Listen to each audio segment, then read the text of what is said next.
नमस्कार, स्वागत है आपका न्यूज़ लॉन्चर में। मैं हूं अशोक वानखेड़े, लेकर आया हूं आपका अपना कार्यक्रम द एक्स-रे। एक मैंने बहुत दिनों के बाद वक्तव्य देखा। पीडीपी जम्मू कश्मीर की एक पार्टी महबूबा मुफ्ती का वक्तव्य है और वक्तव्य ये है कि कश्मीर के लोगों की खामोशी को नॉर्मल सी ना समझे। फिर से मैं बोलता हूं, कश्मीर के लोगों की खामोशी को नॉर्मल सी ना समझे। और जब मुझे लगा कि इस वक्तव्य को कुछ तो है, क्योंकि बहुत दिनों के बाद मुफ्ती महबूबा मुफ्ती ने कुछ कहा है और जब इसने कड़े तेवर में कहा, तो जब मैंने उसे इससे से देखा, तो मुझे बहुत सारी चीजें दिखाई दे रही है और मुझे कई बार ऐसा लगता है कि कहीं ये तूफान के पहले की खामोशी तो नहीं। क्योंकि उन्होंने कहा कि चुनाव हुए, सरकार बनी, लेकिन सब कुछ सामान्य नहीं है और हम चुप हैं, तो इसको सामान्य स्थिति ना समझे।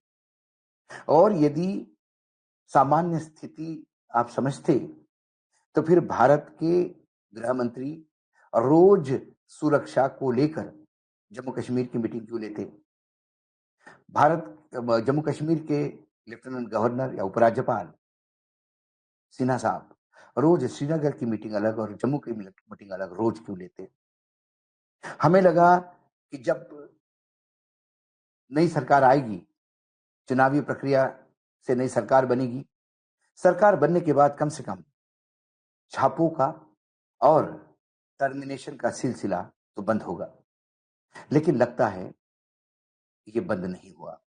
उमर अब्दुल्ला जो जम्मू कश्मीर के मुख्यमंत्री है, उनको उन्होंने गुजारिश की है कि आपके ऊपर एक बड़ी जिम्मेदारी है। 2019 में जिस नाजायज तरीके से 370 और 335 और 35 ए का खेल हुआ, क्या आपकी खामोशी इस पे मुहर लगाती है? और यदि इस पे आप मुहर लगाने जा रहे हैं, तो क्या यही आप चाहते हैं और सोचते हैं? उन्हें एक तरीके से सवाल पूछ के जवाब मांगा।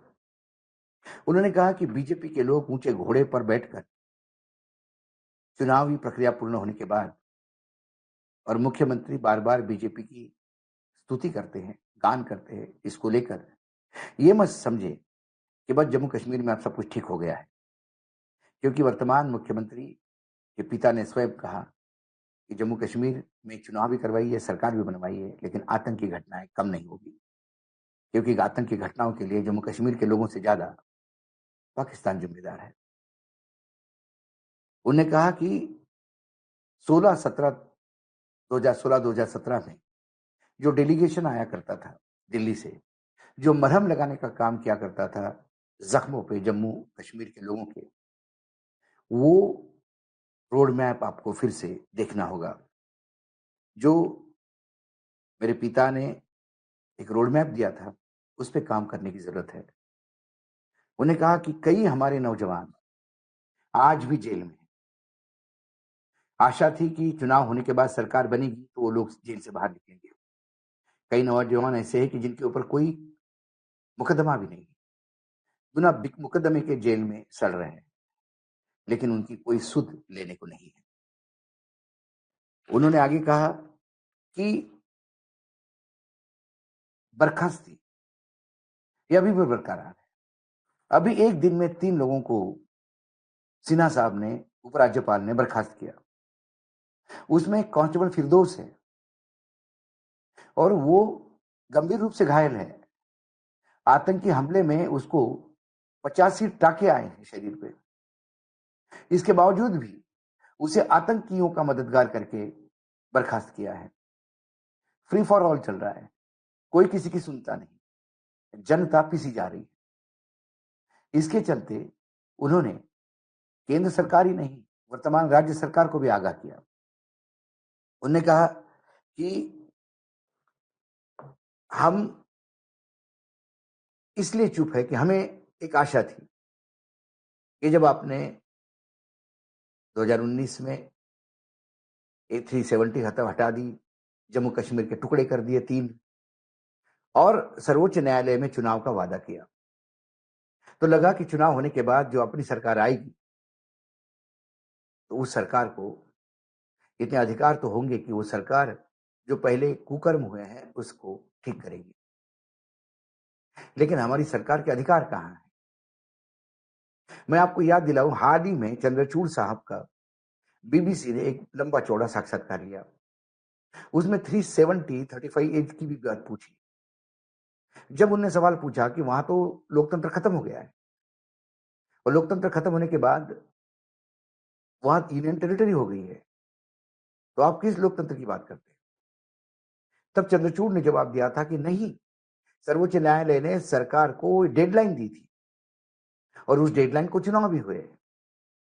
लेकिन चंद्रचूड़ इस बात को नहीं बता पा रहे कि जो सरकार वहां चुनाव जीत के आई है, वो सरकार वही है जो जम्मू कश्मीर की पुरानी सरकार थी, या वो सरकार दिल्ली की अरविंद केजरीवाल जैसी सरकार है, या वर्तमान में बीजेपी जैसी सरकार है जिसे कोई अधिकार नहीं, सारे अधिकार केंद्र के पास है। जम्मू कश्मीर में आज भी जो कुछ भी है वो लेफ्टिनेंट गवर्नर है।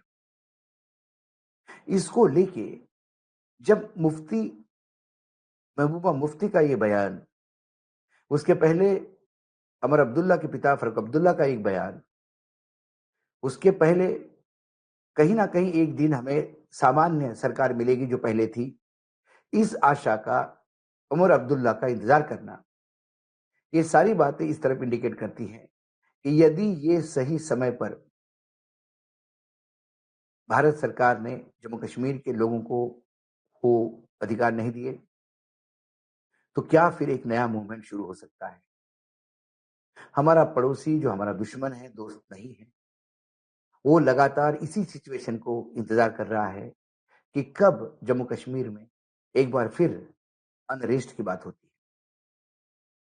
हम बार बार कहते हैं कि जम्मू कश्मीर में जब भी कोई आंदोलन होता है, या जम्मू कश्मीर में बंद होता है, या जम्मू कश्मीर में लॉ एंड ऑर्डर की सिचुएशन बिगड़ती है, हम कहते हैं कि पाकिस्तान करवा रहा है।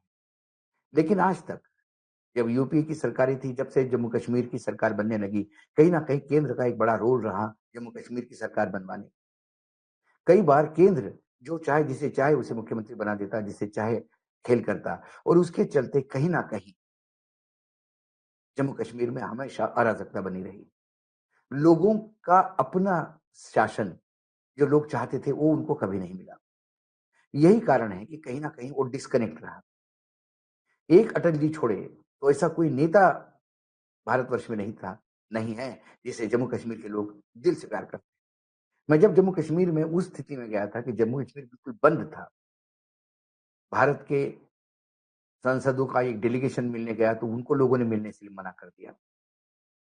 इस वक्त मैं, दुबे जी और एक संपादक मिलकर हम तीनों लोग वहां चले गए, और जब हमने वहां लोगों से बात की तो ये पाया गया कि उनके बीच में यदि कोई सबसे ज्यादा जिनसे वो प्रेम करते हैं, वो थे अटल बिहारी वाजपेयी। क्योंकि उन्होंने कहा कि अटल बिहारी वाजपेयी ने कश्मीरियत की बात की थी, जमहूरियत और इंसानियत और कश्मीरियत बोला था उन्होंने।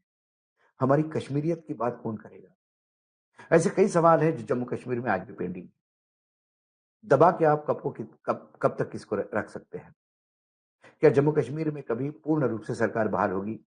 क्या जम्मू कश्मीर में जो यूनियन टेरिटरीज बनाई गई है, जो केंद्रीय शासित प्रदेश, वो खत्म होंगे या फिर ऐसे ही रहेंगे?